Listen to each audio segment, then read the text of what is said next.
Quantas vezes nos pegamos repetindo palavras sagradas, sem que o nosso íntimo realmente compreenda o peso eterno contido nelas?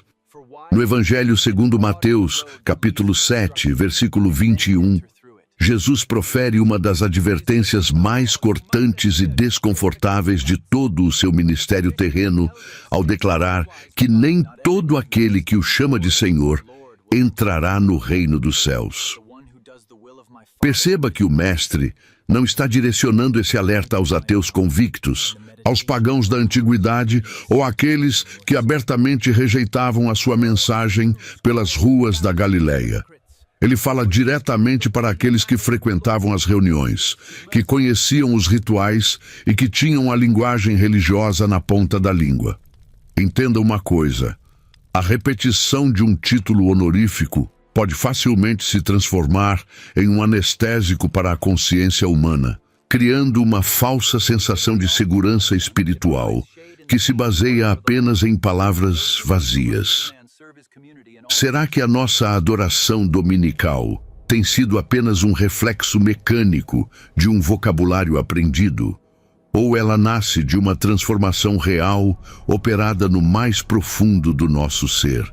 Se você sente no mais íntimo da sua alma que a sua vida de intimidade precisa sair definitivamente dessa superfície e alcançar a profundidade de uma transformação real que o Mestre exige de todos nós, eu preparei uma ferramenta prática para guiar os seus passos nessa jornada de despertamento espiritual. No primeiro comentário fixado deste vídeo, você encontrará o acesso exclusivo para o livro digital 21 Dias de Oração Poderosa, um mês de transformação espiritual. Este não é apenas mais um material comum de leitura, mas um verdadeiro mapa detalhado para quebrar a mornidão espiritual diária, reacender o fogo do altar e ensinar você a tocar o coração do Pai através de uma comunhão secreta, sincera e inabalável. Não permita que as distrações ou o comodismo roubem a sua sensibilidade espiritual. Clique agora mesmo no link que deixei fixado logo abaixo e dê o passo mais importante da sua vida em direção a um relacionamento profundo com o Criador. A facilidade com que o ser humano consegue simular uma intimidade que não possui é um dos maiores perigos da vida comunitária e da jornada da fé. Chamar Jesus de Senhor no contexto da igreja primitiva não era um ato simples ou destituído de riscos, mas o Mestre já previa o tempo em que a linguagem da fé se tornaria um mero adorno social ou cultural. Note o seguinte: a pronúncia correta da doutrina e o uso de termos reverentes não possuem o poder de santificar um coração que permanece obstinado em seus próprios caminhos e desejos egoístas. Quando analisamos o Sermão do Monte, percebemos que Cristo reconstrói o entendimento sobre o que significa pertencer ao Criador, desfazendo as aparências que muitas lideranças da época tanto defendiam. Como podemos avaliar a sinceridade de nossas próprias declarações de devoção quando ninguém nos está observando no segredo da nossa vida cotidiana? A resposta para essa indagação nos obriga a olhar para além do véu das nossas canções e das nossas orações públicas, confrontando o que realmente move a nossa existência diária. O verdadeiro perigo da superfície religiosa reside no fato de que ela engana primeiramente aquele que a pratica, gerando uma autoilusão que pode durar uma vida inteira. Jesus antecipa o cenário do julgamento final, não para causar um pavor irracional, mas para despertar aqueles que estão adormecidos em uma religiosidade puramente nominal e sem frutos. Apenas o uso correto do vocabulário teológico não é suficiente para abrir as portas da eternidade, pois o soberano não se impressiona com discursos bem articulados ou com a aclamação das multidões. É preciso compreender que o senhorio de Cristo exige uma rendição total, que vai muito além das cordas vocais, alcançando as decisões mais difíceis e os pensamentos mais ocultos da nossa mente. Diante dessa realidade tão solene, como podemos discernir se a nossa fé está fundamentada na rocha ou na fragilidade de um discurso puramente externo? Essa distinção crucial nos leva a investigar o real significado teológico e cultural por trás das palavras que escolhemos para nos dirigir ao Mestre. Para compreendermos a profundidade do alerta contido no Evangelho segundo Mateus, capítulo 7, versículo 21, precisamos resgatar o significado avassalador que a palavra Senhor possuía no primeiro século da nossa era. No ambiente do Novo Testamento, a expressão grega Kyrios não era um mero cumprimento educado ou um título de cortesia e respeito como frequentemente utilizamos hoje em nossa sociedade. Os judeus que ouviam Jesus sabiam perfeitamente que essa mesma palavra era utilizada na tradução das Escrituras Sagradas para substituir o nome imensurável e santo de Deus. Além disso, no contexto político do Império Romano, declarar que alguém era o Senhor significava uma afronta direta à autoridade máxima de César, o que frequentemente resultava em perseguição para os primeiros cristãos. Diante de um cenário tão complexo e perigoso, por que o Mestre enfatizou que mesmo alguns daqueles que usavam esse termo de forma tão ousada seriam rejeitados no julgamento final? Se você percebe que a sua alma anseia por romper essa barreira do auto-engano e deseja experimentar uma aproximação legítima, profunda e diária com o Criador, sem máscaras ou religiosidade vazia, eu quero te estender a mão agora mesmo. No primeiro comentário fixado logo abaixo deste vídeo, disponibilizei o acesso ao livro digital 7 Dias para se aproximar de Deus, guia prático de fé, oração e proteção espiritual.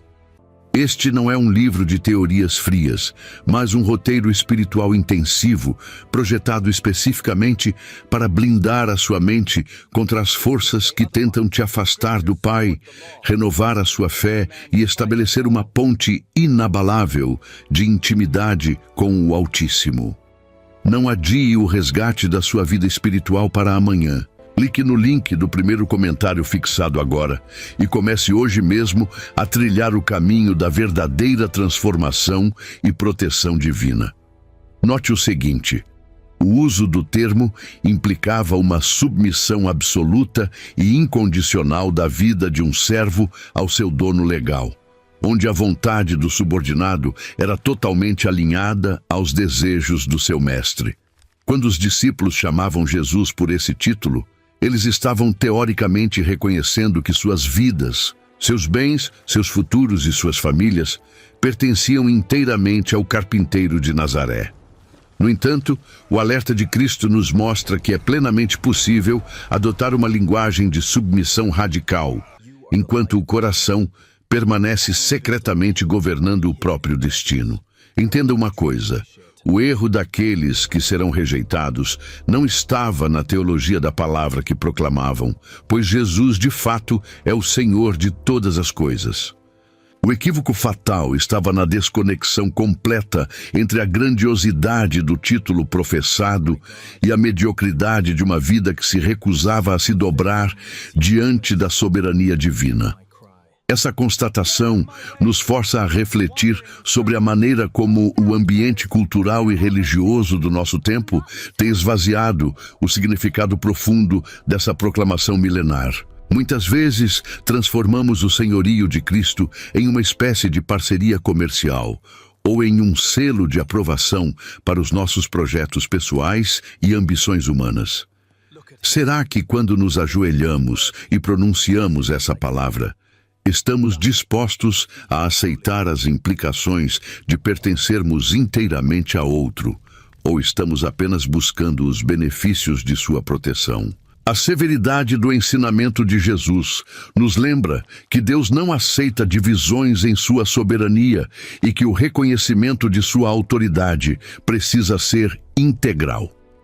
Compreender essa verdade histórica e espiritual nos prepara para desmascarar os mecanismos sutis do auto-engano que operam silenciosamente em nossa mente, revelando a distância que pode existir entre o que professamos e o que realmente vivemos. Existe um abismo intransponível entre concordar intelectualmente com as verdades do Evangelho e submeter o espírito à soberania transformadora do Criador.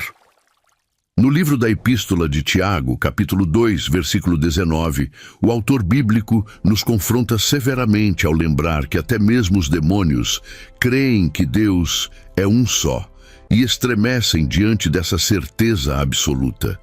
Perceba que a ortodoxia doutrinária isolada não possui eficácia salvífica, pois o conhecimento mental sobre quem é Jesus não altera a inclinação natural do coração humano para o pecado e para a independência criacional.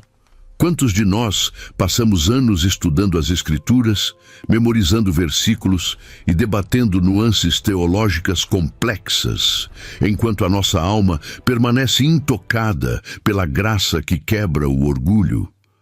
O alerta de Mateus, capítulo 7, versículo 21, ecoa como um trovão sobre a nossa erudição, questionando se o nosso saber produziu uma real contrição ou se serviu apenas para inflar a nossa vaidade religiosa. Se você compreende que a sua fé não pode mais ser limitada a um mero reconhecimento da mente e deseja, do fundo do seu coração, viver uma submissão espiritual verdadeira que mova os céus a seu favor, você precisa dar um passo concreto hoje. Para te ajudar a romper com a barreira do conhecimento teórico e entrar em uma esfera de poder e intimidade real com o Altíssimo, eu deixei no primeiro comentário fixado deste vídeo o link para o livro digital 21 Dias de Oração Poderosa, um mês de transformação espiritual. Este guia prático e profundo foi desenhado para quem cansou de orações mecânicas e deseja ver milagres operando na sua rotina, na sua família e no seu homem interior, através de uma busca fervorosa de 21 dias. Não deixe para amanhã a decisão de acender o fogo do seu altar pessoal. Clique agora mesmo no link do primeiro comentário fixado e comece a viver a maior virada espiritual da sua história. Entenda uma coisa: o assentimento intelectual é um ato da mente que reconhece fatos históricos e conceitos teológicos como verdadeiros. Mas a submissão espiritual é um ato de morte do próprio eu. Quando Jesus afirma que muitos dirão naquele dia que profetizaram e expulsaram demônios em seu nome, ele está demonstrando que até mesmo o envolvimento com obras notáveis pode coexistir com um coração insubmisso. Note o seguinte: os personagens descritos no texto bíblico possuíam uma convicção intelectual tão forte que a usaram como base para a sua defesa diante do trono do julgamento universal. Eles não duvidavam do poder do nome de Jesus, mas falharam em permitir que esse mesmo nome governasse suas inclinações mais íntimas, seus temperamentos e suas escolhas diárias. Como podemos avaliar se a nossa caminhada cristã tem sido guiada por uma convicção meramente racional ou por uma entrega humilde que aceita o jugo suave e a carga leve do Mestre? A verdadeira espiritualidade cristã exige que o conhecimento teórico desça da mente para o coração, transformando-se em uma obediência viva que se manifesta nas situações mais simples do cotidiano. Não podemos nos contentar com uma fé que apenas responde corretamente a questionários teológicos, mas que falha categoricamente em amar o próximo, em perdoar as ofensas e em buscar a justiça do reino. A submissão espiritual se revela quando os nossos planos colidem com a vontade de Deus e voluntariamente escolhemos recuar para que os propósitos eternos prevaleçam em nossa história. Diante do espelho da palavra, somos convidados a fazer uma análise honesta e corajosa de nossas motivações ocultas, abandonando a segurança ilusória das nossas certezas intelectuais. É essa busca por uma autenticidade profunda que nos conduz ao âmago do ensinamento de Cristo, onde a obediência prática se torna o único selo legítimo de uma comunhão real com o Pai Celestial. Quando avançamos na leitura das Escrituras Sagradas, especificamente no Evangelho segundo Mateus, capítulo 7, deparamo-nos com uma revelação impressionante sobre a capacidade humana de realizar prodígios sem uma conexão vital com o Criador. Jesus afirma categoricamente que muitos dirão que profetizaram, expulsaram demônios e fizeram muitas maravilhas em seu nome, mas ainda assim serão rejeitados. Perceba que o Mestre não contesta a veracidade ou o impacto dessas obras extraordinárias, o que torna o cenário ainda mais alarmante para todos nós. Como pode alguém manifestar tamanho poder espiritual e, ao mesmo tempo, caminhar a passos largos em direção à perdição eterna? Entenda uma coisa: o carisma ministerial nunca deve ser confundido com o caráter santificado, pois o Espírito Santo pode operar através de um canal imperfeito para abençoar outros, sem que isso signifique a aprovação automática da vida daquele que ministra. Diante disso, como temos avaliado o sucesso da nossa própria jornada espiritual pelas aparências dos nossos palcos ou pela integridade dos nossos bastidores?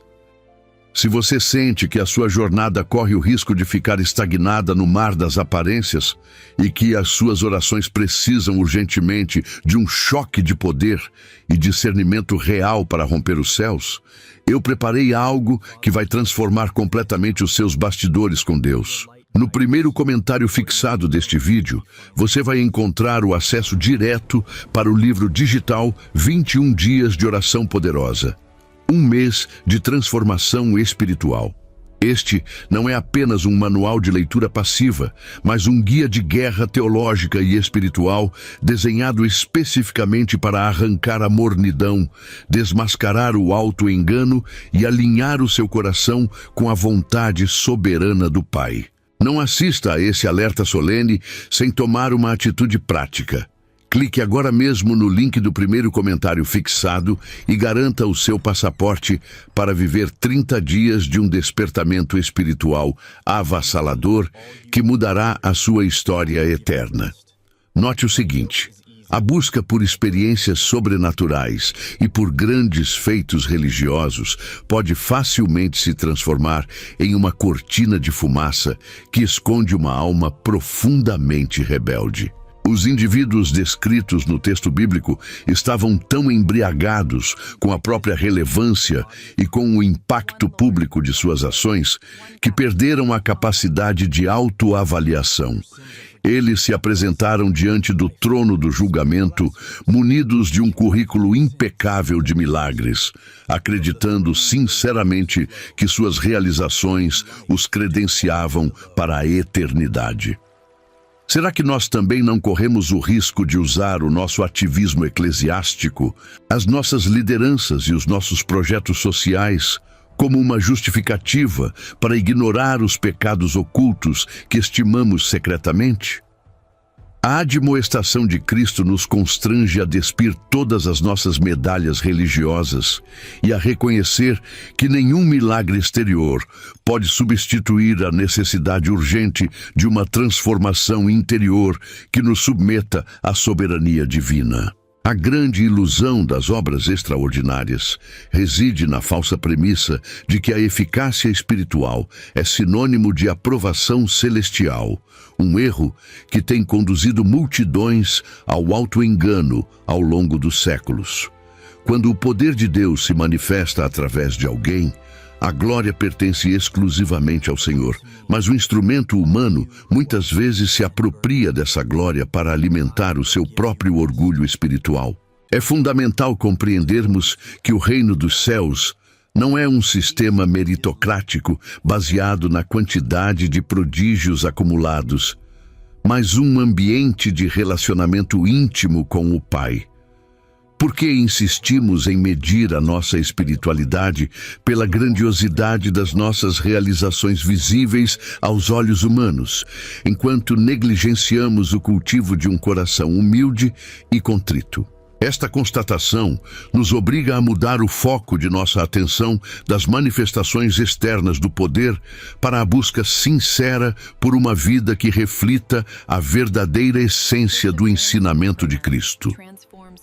Para discernir a autenticidade de um verdadeiro seguidor de Cristo, o Mestre não aponta para os discursos eloquentes ou para as manifestações sobrenaturais, mas sim para a qualidade dos frutos produzidos ao longo da existência. No mesmo capítulo 7 do Evangelho segundo Mateus, versículos 16 a 20, Jesus utiliza a metáfora da árvore boa e da árvore má, para ilustrar que a essência interior inevitavelmente se manifestará nas ações exteriores. Perceba que uma árvore não precisa fazer esforço para produzir o fruto que lhe é próprio, pois a colheita é o resultado natural da seiva que corre em suas estruturas mais profundas.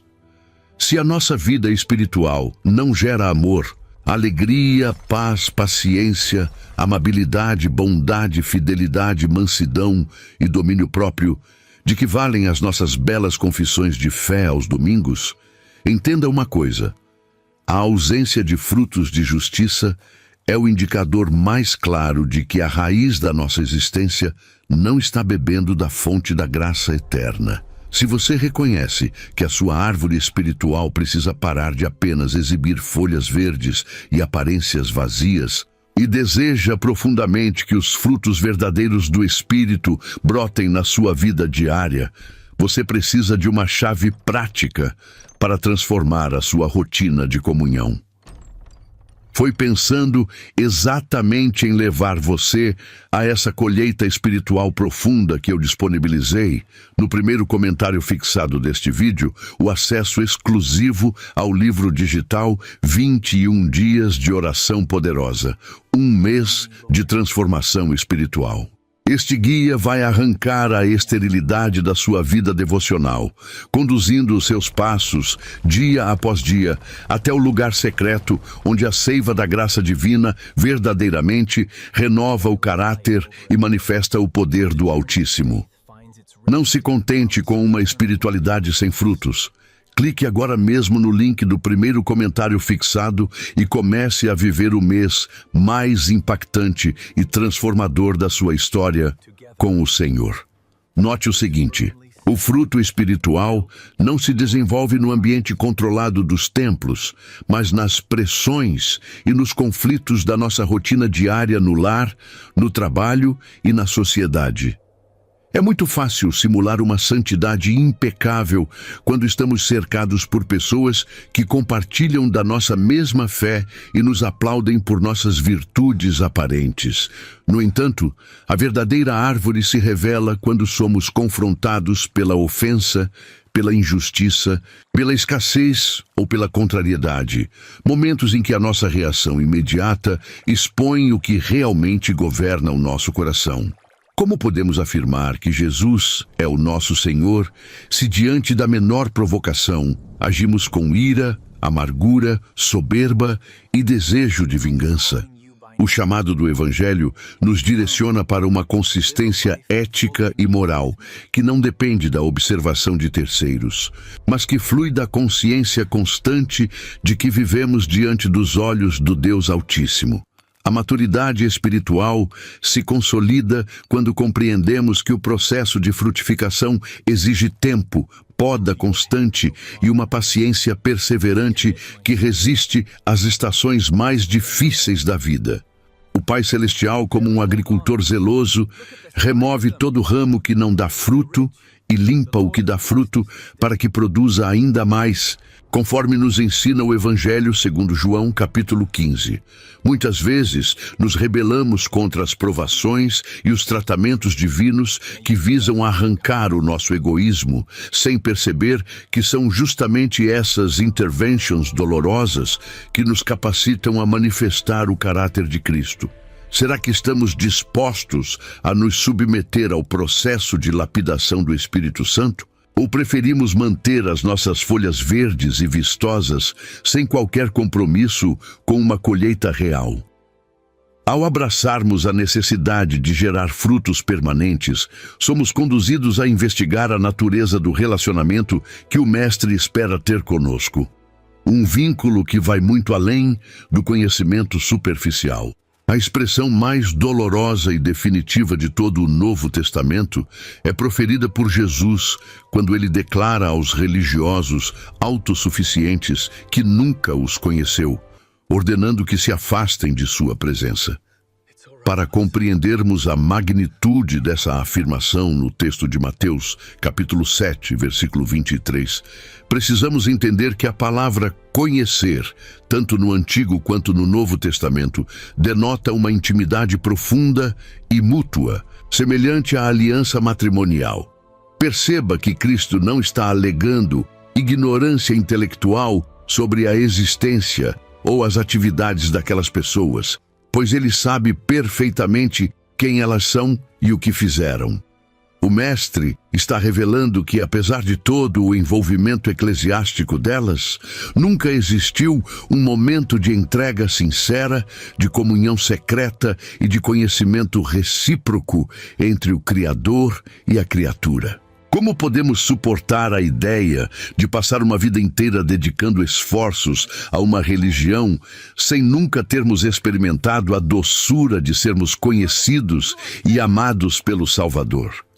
Entenda uma coisa: a pior tragédia que pode acometer um ser humano é viver sob a ilusão de uma intimidade espiritual, que na realidade nunca existiu fora de sua própria imaginação inflada.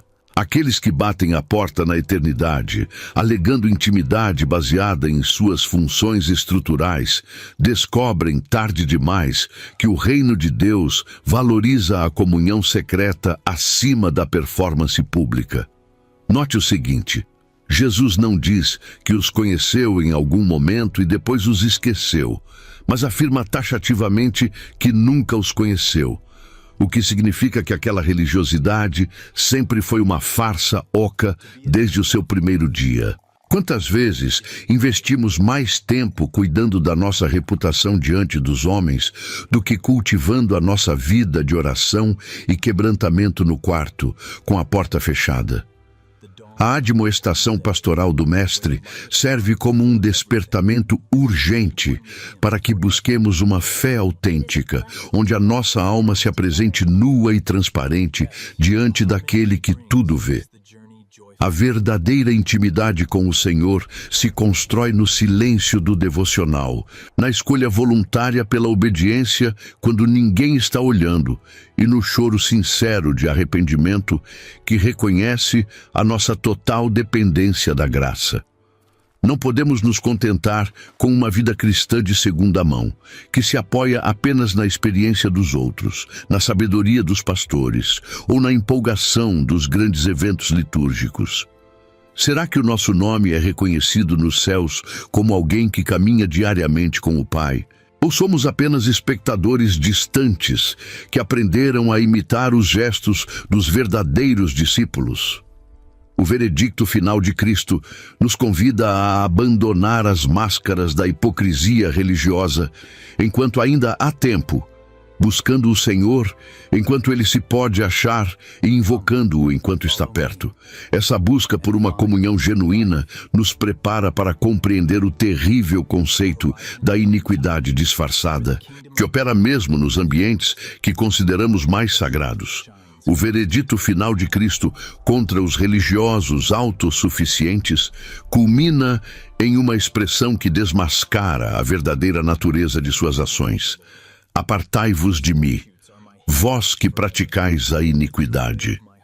No texto original do Evangelho segundo Mateus, capítulo 7, versículo 23, a palavra utilizada para iniquidade carrega o sentido de viver como se não houvesse lei, revelando uma postura de completa autonomia em relação aos mandamentos divinos. Perceba que esses indivíduos operavam ativamente no ambiente sagrado, mas suas vidas particulares eram pautadas pela ausência de submissão moral ao Criador. Como podemos compreender a gravidade de alguém que usa o nome de Deus para obter prestígio humano, enquanto pisoteia os princípios da justiça e da verdade no recesso do seu lar? Entenda uma coisa: o pecado oculto e a rebeldia mascarada de piedade são as formas mais perigosas de distanciamento espiritual, pois anestesiam o coração contra o arrependimento sincero. Será que não corremos o risco de nos acostumarmos com uma rotina de aparências, ignorando deliberadamente as áreas da nossa vida que permanecem em total desconexão com a santidade do Altíssimo? A prática da injustiça oculta prospera justamente onde a vigilância dos homens não consegue alcançar, alimentando-se da hipocrisia que corrói a alma do crente de forma silenciosa. Note o seguinte: os acusados por Jesus não foram condenados por cometerem erros crassos visíveis a todos, mas por manterem um estilo de vida caracterizado pela transgressão contínua e consciente da vontade divina. Eles se revestiam de uma roupagem profética e realizavam prodígios admiráveis aos olhos do povo, mas suas motivações mais profundas estavam corrompidas pelo orgulho, pela vaidade e pela ganância. Por que tantas vezes nos preocupamos excessivamente em manter uma reputação ilibada diante da liderança da igreja e da sociedade, enquanto negligenciamos a limpeza do nosso mundo interior perante aquele que sonda as mentes e os corações? A advertência solene do Mestre nos obriga a confrontar a realidade de que nenhuma atividade eclesiástica, por mais relevante que pareça, tem o poder de validar uma vida de desobediência oculta. O desmascaramento da iniquidade disfarçada no dia do acerto de contas universal revela que a justiça de Deus não se deixa impressionar por fachadas religiosas bem construídas. Quando o Salvador ordena o afastamento daqueles que viveram na ilegalidade espiritual, ele estabelece um padrão eterno, onde a integridade moral e a retidão prática sobrepujam qualquer demonstração de poder carismático. Como podemos avaliar a nossa própria caminhada à luz dessa verdade tão contundente, se não examinando os nossos pensamentos mais secretos, as nossas transações financeiras e a forma como tratamos aqueles que estão sob a nossa autoridade? Não há espaço para o engano diante do trono celestial, onde cada segredo será trazido à luz e cada motivação será pesada na balança da verdade absoluta. Esta compreensão nos direciona a buscar não a aprovação efêmera dos homens através de feitos grandiosos, mas o alinhamento completo do nosso ser com a soberania do Pai Celestial. Para compreendermos o que Jesus quis dizer quando apontou a obediência à vontade do Pai como o único passaporte para o reino dos céus, precisamos analisar o Sermão do Monte em sua totalidade. No Evangelho segundo Mateus, do capítulo 5 ao capítulo 7, a vontade divina não é apresentada como um conjunto de regras frias e externas, mas como uma transformação radical que altera as inclinações mais profundas do ser humano. Perceba que fazer a vontade do Criador envolve amar os próprios inimigos, orar em segredo, sem buscar o aplauso das multidões e perdoar generosamente aqueles que nos ofendem profundamente. Entenda uma coisa: a ética do reino exige uma justiça que excede em muito a dos religiosos superficiais daquela época, exigindo pureza de intenção e fidelidade no secreto da vida diária. Como podemos afirmar que estamos alinhados com o propósito do Altíssimo, se o nosso comportamento diário nega os ensinamentos fundamentais que o próprio Cristo deixou registrados para nós? A verdadeira obediência à vontade do Pai se manifesta na renúncia voluntária da nossa própria autonomia para que o governo de Deus se estabeleça plenamente sobre a nossa história. Note o seguinte: o Mestre não aceita um coração dividido que tenta conciliar os desejos egoístas do mundo com os mandamentos eternos do Evangelho da Graça. No capítulo 6 de Mateus, versículo 24, Jesus adverte claramente que ninguém pode servir a dois senhores, explicitando a impossibilidade de manter uma dupla lealdade espiritual. Por que insistimos em criar um cristianismo customizado, onde escolhemos quais preceitos queremos obedecer e quais preferimos ignorar de acordo com a nossa conveniência pessoal? O verdadeiro discípulo é aquele que submete seus planos, suas ambições, seus afetos e seu futuro ao crivo da palavra de Deus, permitindo que a soberania divina molde cada detalhe de sua existência. Compreender a vontade do Pai exige de nós uma postura de humildade constante e de busca sincera pela sabedoria que vem do alto através da oração e da meditação nas Escrituras Sagradas.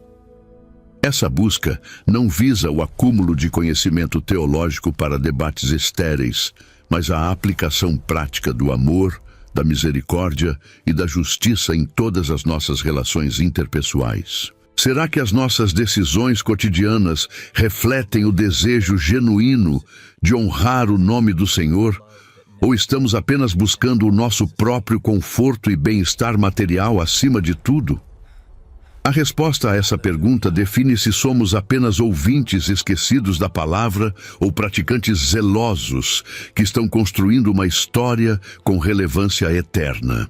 Alinhar a nossa vida com os decretos celestiais nos capacita a resistir às tempestades morais e espirituais do nosso tempo, preparando-nos para o desfecho lógico apresentado por Cristo ao final do seu discurso. Imediatamente após proferir o alerta sobre o falso profissionalismo religioso, Jesus encerra o Sermão do Monte com a famosa parábola dos dois construtores, registrada no Evangelho segundo Mateus, capítulo 7, versículos 24 a 27. O mestre compara aquele que ouve as suas palavras e as pratica a um homem prudente que edificou a sua casa sobre a rocha inabalável. Perceba que ambos os personagens descritos na narrativa bíblica tinham o desejo de construir uma habitação, e ambos tiveram acesso exatamente aos mesmos ensinamentos divinos ao longo de suas vidas. A linha divisória que separou o sucesso do fracasso retumbante não foi a audição da mensagem, mas a disposição prática de colocar em ação aquilo que foi ouvido com os ouvidos carnais. Como temos lidado com as verdades espirituais que recebemos semanalmente em nossas comunidades de fé, transformando-as em vida prática ou apenas acumulando-as em nossa mente? O aspecto mais impressionante dessa metáfora reside no fato de que, enquanto o clima permanecia favorável, a casa construída sobre a areia parecia tão sólida, bonita e segura quanto aquela edificada sobre o fundamento rochoso. Note o seguinte: a fragilidade da fundação arenosa não é percebida em dias de sol e bonança, o que permite ao construtor insensato desfrutar de uma falsa sensação de segurança por um longo período de tempo. Da mesma forma, uma espiritualidade baseada em aparências e discursos vazios pode parecer perfeitamente funcional enquanto a vida corre sem sobressaltos, crises ou provações severas. Entenda uma coisa: o verdadeiro teste de integridade da nossa fé não ocorre nos momentos de prosperidade e aplauso, mas quando as intempéries da existência desabam com violência sobre a nossa estrutura emocional e espiritual. Por que tantas vezes nos recusamos a cavar fundo para estabelecer raízes sólidas na obediência silenciosa, preferindo a facilidade de uma construção rápida na superfície das emoções humanas? Quando a tempestade finalmente chega, trazendo consigo as chuvas torrenciais, as enchentes devastadoras e os ventos impetuosos, a diferença entre os dois fundamentos se revela de maneira dramática e irreversível. A casa edificada sobre a rocha resiste firmemente porque sua base está firmada na obediência concreta às palavras do Filho de Deus, enquanto a habitação sobre a areia desaba de forma completa, sendo a sua queda descrita como grandiosa. Será que a nossa estrutura espiritual está preparada para suportar os ventos da provação, as crises de saúde, as perdas familiares e, fundamentalmente, o dia do julgamento final perante o trono divino? O ensinamento de Cristo nos convida a abandonar imediatamente a superficialidade da areia do auto-engano religioso e a investir as nossas vidas no alicerce seguro da obediência diária e sacrificial. Essa transição do ouvir para o fazer é o que verdadeiramente distingue o seguidor nominal daquele que conhece e é conhecido pelo soberano do universo. O cenário apresentado por Jesus a respeito do dia do acerto de contas universal evoca uma solenidade que deveria fazer tremer o coração de qualquer pessoa que professa a fé cristã. No Evangelho segundo Mateus, capítulo 7, versículo 22, o Mestre descortina um momento de confronto direto onde as desculpas humanas perderão completamente a sua validade diante da santidade imaculada do Criador. Perceba que a surpresa daqueles que serão rejeitados revela quão profunda pode ser a cegueira espiritual produzida por uma religiosidade superficial e meramente institucional. Como podemos viver de forma tão descuidada sabendo que as nossas vidas serão pesadas na balança da verdade absoluta, onde nenhum segredo poderá permanecer oculto? Entenda uma coisa: o julgamento divino não será uma negociação teológica ou um debate sobre as nossas boas intenções terrenas. A sentença ali proferida possui um caráter definitivo e irrevogável, separando de forma clara e eterna aqueles que serviram a Deus de coração daqueles que apenas usaram o seu santo nome para benefício próprio. Será que estamos verdadeiramente preparados para esse confronto inevitável com a realidade eterna que nos aguarda no final da nossa jornada? Note o seguinte: a severidade de Cristo nesse episódio não decorre de uma falta de amor, mas da sua justiça perfeita, que não pode coabitar com a mentira e com a hipocrisia estruturada. Os indivíduos que clamam desesperadamente por entrada no reino dos céus baseiam sua defesa em suas próprias realizações visíveis, demonstrando que até o último instante dependiam de seus próprios méritos. Será que não percebemos o perigo de tentar impressionar o soberano do universo com um currículo repleto de atividades eclesiásticas, enquanto o nosso homem interior permanece corrompido e distante? A resposta do Mestre é um eco doloroso que desmascara a autossuficiência humana e estabelece que a salvação é fruto de uma regeneração verdadeira, não de uma encenação litúrgica bem-sucedida. Diante dessa realidade, somos constrangidos a abandonar toda a confiança em nossa própria justiça, buscando um alinhamento sincero com o padrão de santidade exigido pelas Escrituras Sagradas. Como podemos justificar a nossa negligência espiritual diária quando temos diante de nós um alerta tão claro e inequívoco emitido pelo próprio Salvador? A aplicação prática dessa solene advertência nos chama a um temor reverente que deve governar todas as nossas escolhas cotidianas, desde os nossos pensamentos mais íntimos até as nossas ações públicas. Não podemos adiar a decisão de examinar os fundamentos da nossa fé, esperando que o tempo resolva as inconsistências que carregamos secretamente em nossa jornada espiritual. Por que insistimos em caminhar na corda bamba da dubiedade moral, quando o próprio Filho de Deus nos alerta sobre as consequências finais de uma vida dividida? O verdadeiro discípulo encontra nessa mensagem um motivo para se humilhar diante do altar, suplicando que o Espírito Santo sonde suas motivações e arranque toda a raiz de falsidade.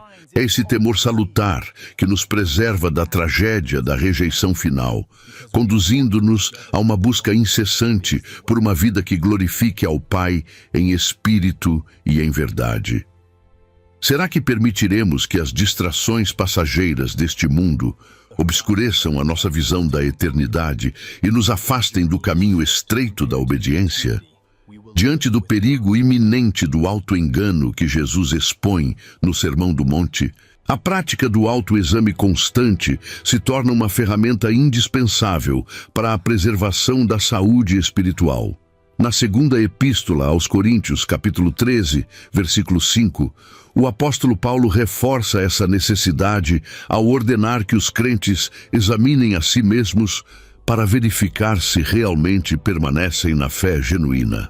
Perceba que esse processo de autopoliciamento não deve ser feito de maneira superficial ou baseando-se nas opiniões elogiosas das pessoas que nos cercam na comunidade eclesiástica. Como podemos ter a certeza de que a nossa devoção é autêntica se nunca permitimos que a palavra de Deus confronte os cantos mais escuros e protegidos da nossa alma? Entenda uma coisa: a mente humana é extremamente habilidosa em criar justificativas nobres para ocultar ambições egoístas e desejos de projeção social. O mergulho na honestidade pessoal exige coragem para arrancar as máscaras que usamos para impressionar o mundo exterior e nos apresentar nus diante do Senhor. Será que estamos verdadeiramente dispostos a encarar a nossa própria miséria espiritual para que possamos receber a cura que vem da graça divina?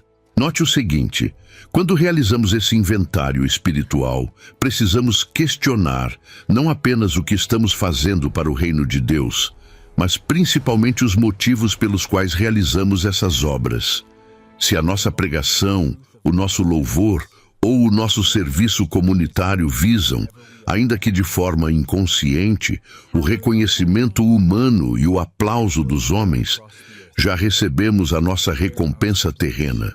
Será que o nosso coração se alegra da mesma forma quando servimos no completo anonimato, sem que ninguém saiba do nosso sacrifício, ou dependemos dos holofotes para manter o nosso fervor religioso?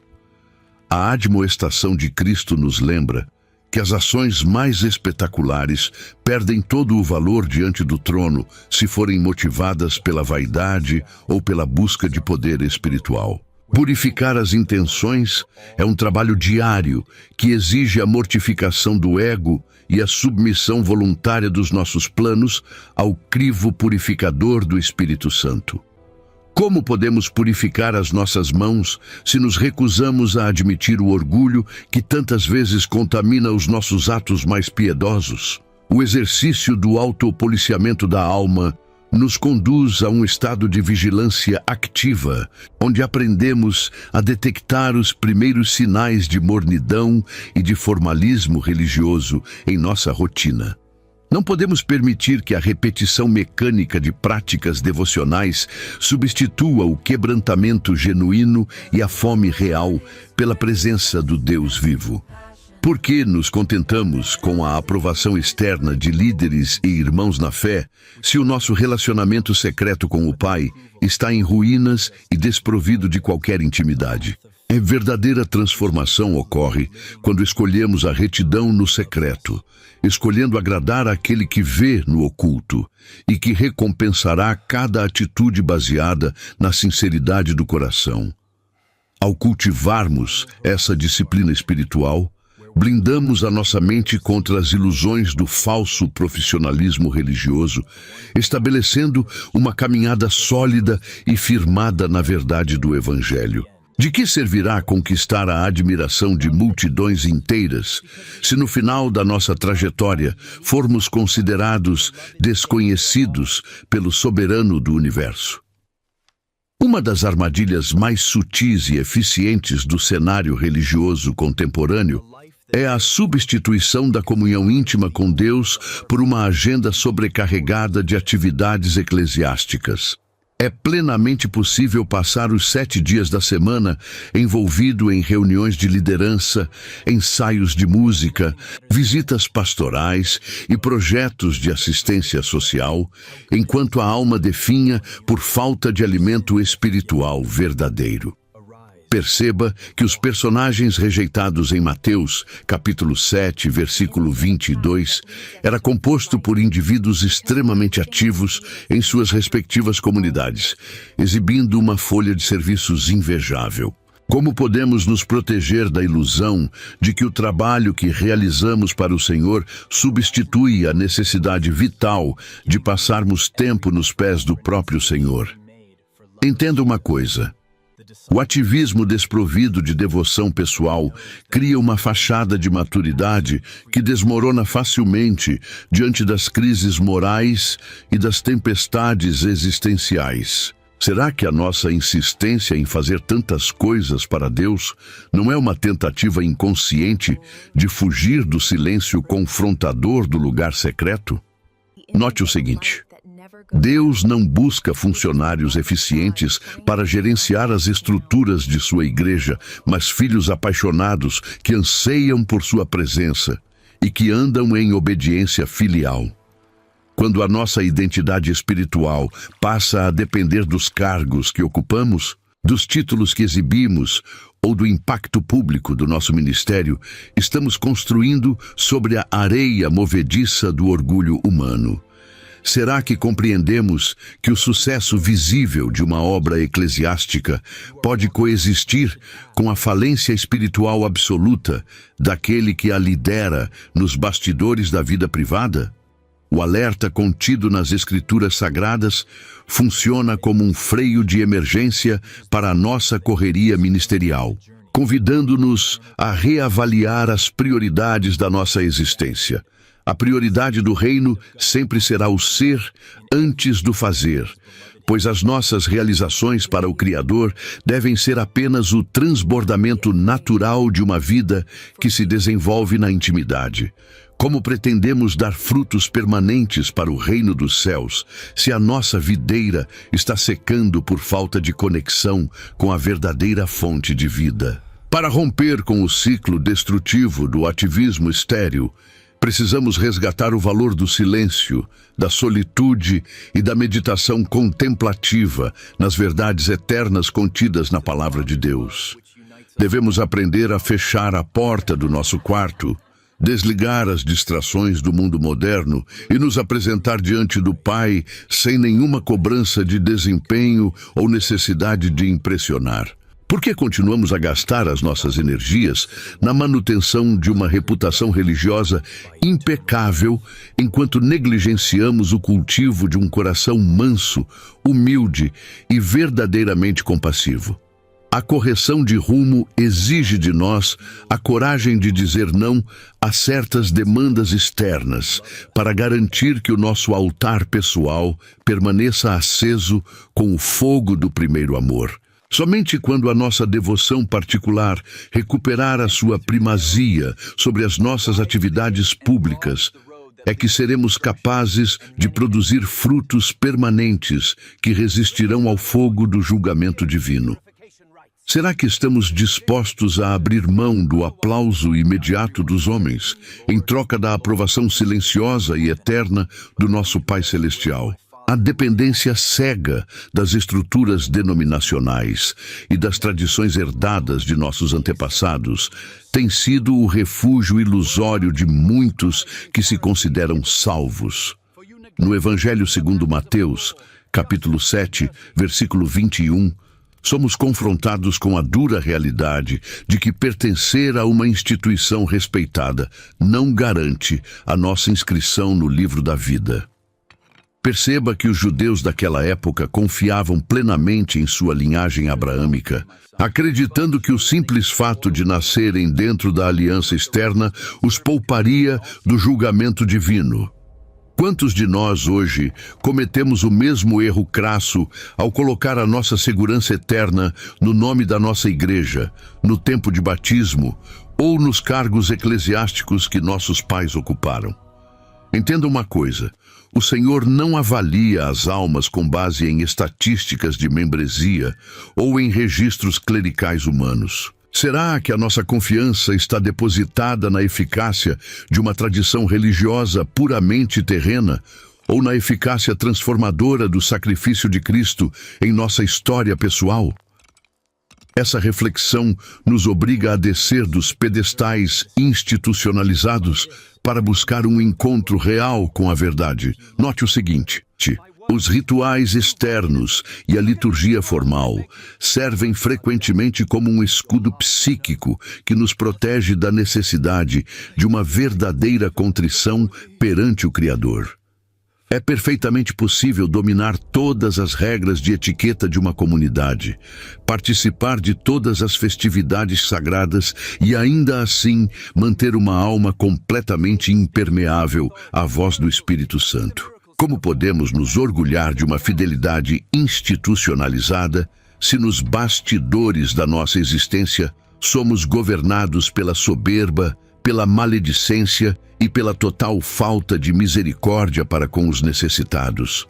A tradição sem transformação é um sepulcro caiado, belo por fora, mas preenchido por ossos secos e miséria moral no seu interior oculto. Por que insistimos em confundir a nossa presença física nos bancos dos templos com a nossa presença espiritual diante do trono da graça divina? Se não houver uma conversão diária que afete as nossas inclinações egoístas, a nossa herança religiosa se tornará a nossa maior testemunha de acusação no dia do acerto de contas universal.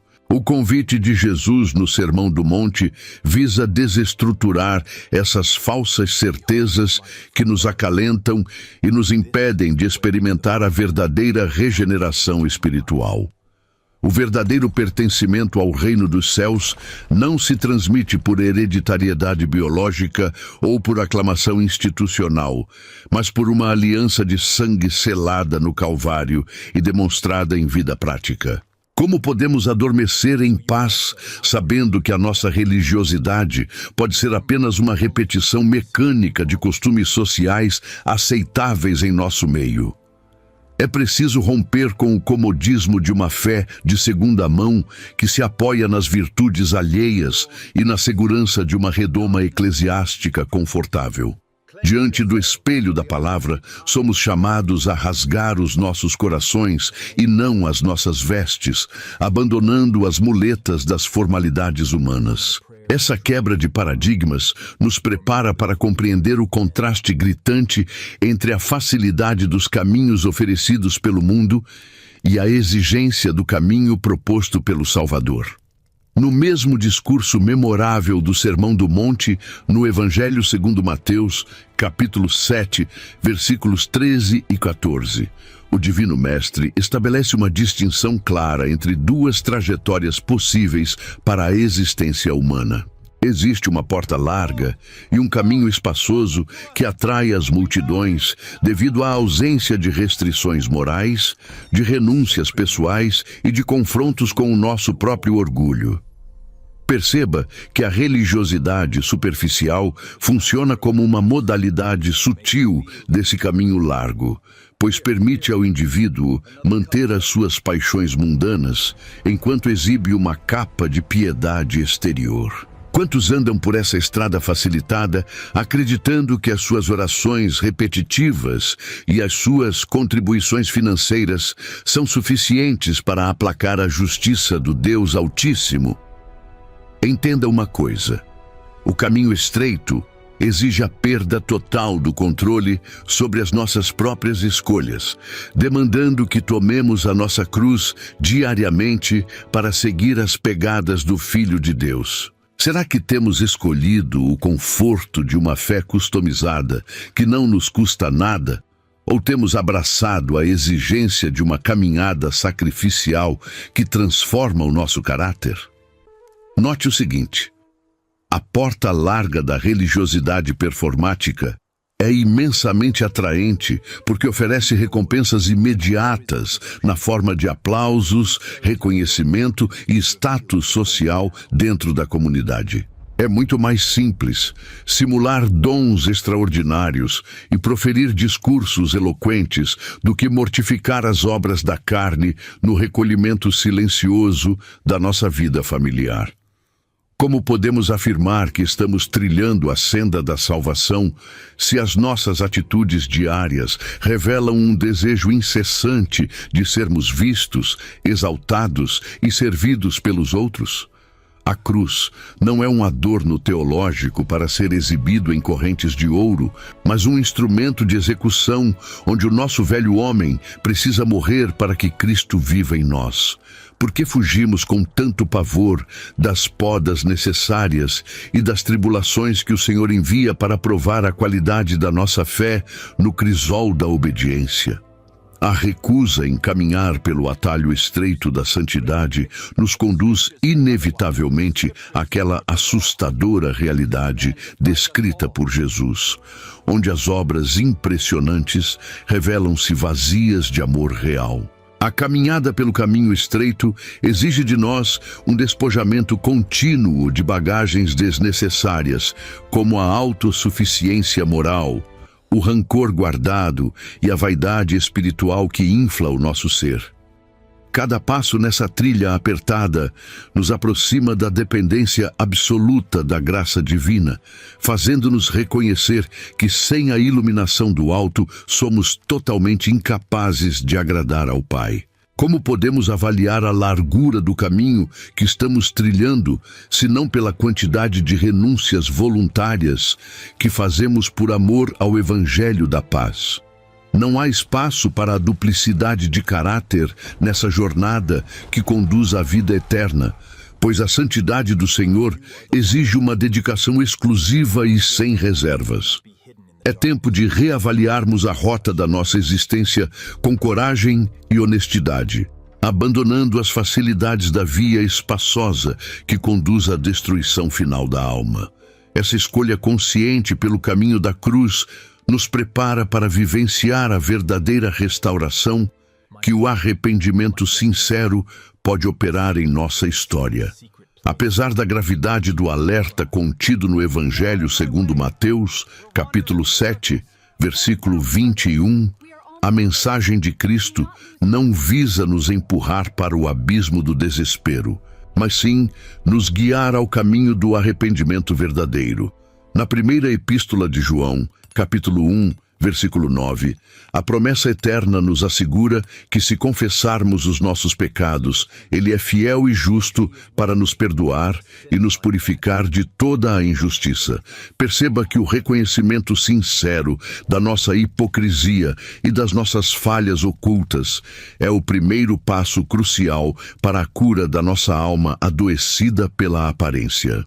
Como podemos experimentar o abraço acolhedor do Pai se insistimos em manter as nossas defesas religiosas actíveis, fingindo uma perfeição que não possuímos? Entenda uma coisa: Deus não rejeita um coração quebrantado e contrito, mas resiste soberbamente àqueles que confiam em suas próprias encenações de santidade. Será que teremos a humildade necessária para confessar o nosso formalismo espiritual e clamar por uma verdadeira renovação interior que nos transforme de servos nominais em filhos legítimos? Note o seguinte: o resgate da nossa identidade filial passa pelo abandono definitivo da necessidade de realizar performances espirituais para obter a aprovação divina ou o favor humano.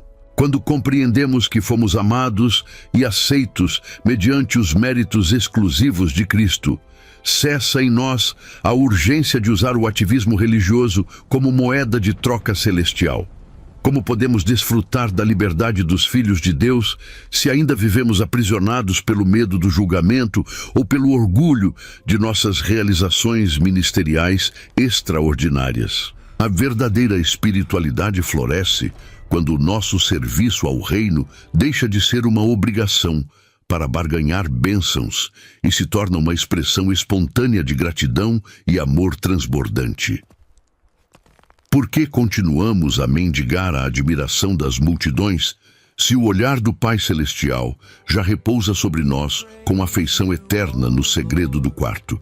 Essa transição da mentalidade de mercenário para o coração de filho é o que confere autenticidade à nossa caminhada cristã, blindando-nos contra o auto-engano. A restauração promovida pelo Espírito Santo nos reconecta com o propósito original da nossa criação, que é viver para a glória do Deus vivo através de uma obediência filial, terna e voluntária. Essa transformação de dentro para fora reorganiza os nossos valores, sintoniza as nossas afeições com os céus e santifica as nossas relações mais comuns no cotidiano. Como podemos demonstrar a realidade dessa cura interior, senão através de uma vida que exala o bom perfume de Cristo na simplicidade dos dias? Deixamos para trás a ansiedade de tentar impressionar o Criador com os nossos prodígios visíveis e passamos a descansar na certeza de sermos plenamente conhecidos e amados por Ele.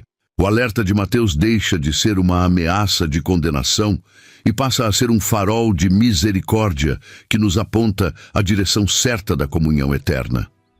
Seguiremos firmes, edificados sobre a rocha inabalável da palavra viva, caminhando com integridade rumo ao lar celestial que nos foi preparado desde a fundação do mundo. Quando nos aproximamos do desfecho das advertências contidas no Evangelho segundo Mateus, capítulo 7, versículo 21, somos confrontados com o tribunal divino que examinará o que está mais profundamente escondido em nossa alma. Perceba que a justiça do Criador não se baseia em aparências ou em relatórios humanos de sucesso ministerial, mas na verdade nua e crua do nosso homem interior. Como podemos nos esconder atrás de títulos e cargos eclesiásticos quando os olhos daquele que tudo vê sondam as nossas intenções mais secretas? Entenda uma coisa: a soberania da graça redentora não anula a exigência de uma vida pautada pela integridade e pela retidão prática. Note o seguinte: muitos confundem a paciência divina com a aprovação de seus desvios morais cotidianos, cultivando uma falsa segurança que se desfará no dia do acerto de contas universal. Será que a nossa caminhada cristã resistiria a uma exposição pública de todos os pensamentos e desejos que acalentamos no recesso do nosso coração? A anatomia da rejeição final demonstrada por Jesus serve como um espelho incômodo para a nossa espiritualidade, forçando-nos a abandonar as justificativas que criamos para tolerar as nossas próprias faltas. Não há espaço para negociações de mérito diante daquele que deu a própria vida para nos resgatar da vaidade e da hipocrisia que corroem o nosso ser. Como podemos insistir em proclamar o senhorio de Cristo se nos recusamos terminantemente a entregar o controle das nossas finanças, dos nossos relacionamentos e das nossas ambições pessoais? Entenda uma coisa: o verdadeiro arrependimento produz um fruto visível de justiça que excede em muito a justiça fingida dos religiosos daquela época. Note o seguinte: a graça que salva é a mesma graça que transforma o pecador obstinado em um discípulo obediente e submisso à vontade do Pai Celestial. Por que nos contentamos com uma casca vazia de religiosidade quando temos à nossa disposição a plenitude de uma vida de comunhão real com o Salvador? O caminho para evitar a trágica sentença de afastamento eterno passa necessariamente por uma entrega diária, sacrificial e sem reservas no altar do Deus vivo. Precisamos resgatar o temor reverente que nos impede de tratar as coisas sagradas com leviandade ou como meros instrumentos de projeção social humana. Como podemos esperar ouvir as palavras de aprovação do Mestre se passamos os nossos dias buscando incessantemente o aplauso e a validação das pessoas ao nosso redor? Perceba que o verdadeiro valor de um ministério não reside na sua visibilidade pública, mas na fidelidade com que ele executa os decretos eternos estabelecidos nas Escrituras Sagradas. Entenda uma coisa: cada escolha que fazemos na escuridão do anonimato contribui para a edificação do fundamento sobre o qual a nossa eternidade será decidida. Ao nos despirmos do orgulho espiritual, abrimos espaço para que a verdadeira identidade de filhos legítimos seja forjada em nós pelo poder do Espírito Santo. No cenário contemporâneo, onde as métricas de engajamento social e a busca por visibilidade parecem ditar as regras, até mesmo dentro das comunidades de fé, o alerta de Cristo ganha uma urgência ainda maior.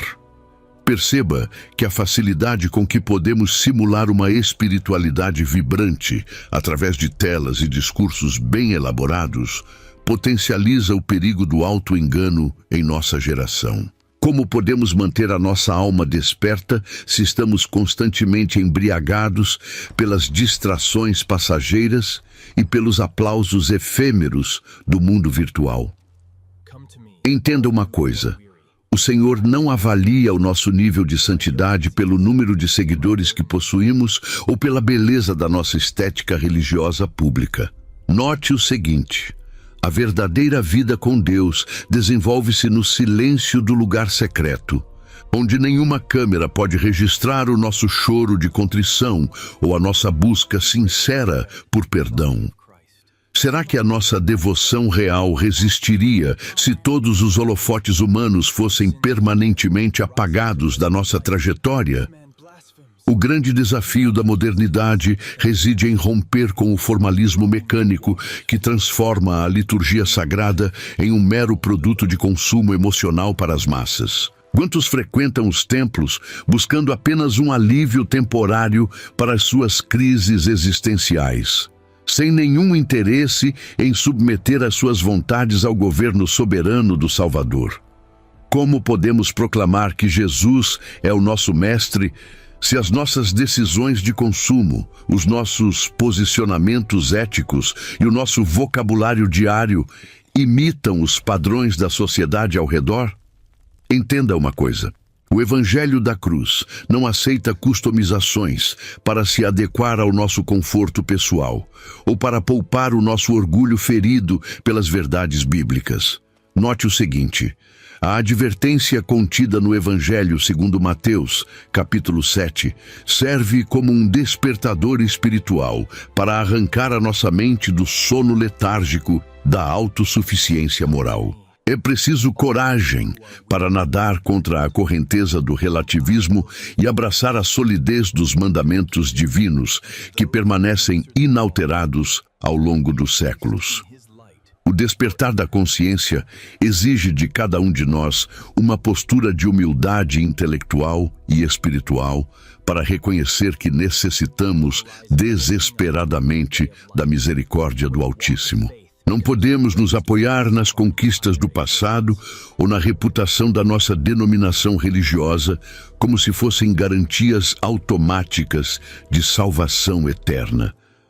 Como podemos negligenciar a leitura atenta das Escrituras e a prática constante da oração fervente, sabendo que o dia do julgamento se aproxima? Perceba que a maturidade cristã não se mede pela quantidade de sermões que ouvimos, mas pela fidelidade com que aplicamos cada princípio ouvido nas situações mais simples da nossa rotina. Entenda uma coisa: a vida cristã autêntica é uma jornada de perseverança diária, onde cada amanhecer representa uma nova oportunidade de renovar os nossos votos de obediência total a Cristo. Ao abandonarmos as ilusões da superficialidade moderna, firmamos os nossos pés na senda estreita que nos conduzirá à presença gloriosa do Criador. Chegamos ao ponto culminante de nossa reflexão teológica e pastoral sobre o terrível perigo do falso profissionalismo religioso exposto pelo Filho de Deus. Perceba que a consumação da nossa fé não depende da grandiosidade dos nossos milagres visíveis, mas da profundidade da nossa conexão vital com a videira verdadeira. Como podemos fechar os olhos para a solenidade deste momento, ignorando que a nossa eternidade depende da solidez do fundamento que estamos construindo hoje? Entenda uma coisa: o compromisso com o senhorio de Cristo não admite termos parciais, meias-verdades ou áreas de reserva onde a nossa vontade soberana continue a reinar de forma oculta. Note o seguinte: a rocha inabalável da obediência prática é o único refúgio seguro quando as tempestades do julgamento divino desabarem sobre toda a criação. Será que o alicerce da nossa existência está verdadeiramente enterrado na rocha da palavra viva ou na areia movediça das nossas próprias justificativas humanas? A urgência de um alinhamento completo com os decretos celestiais nos constrange a tomar decisões radicais em relação aos pecados estimados que ainda toleramos em nossa rotina diária.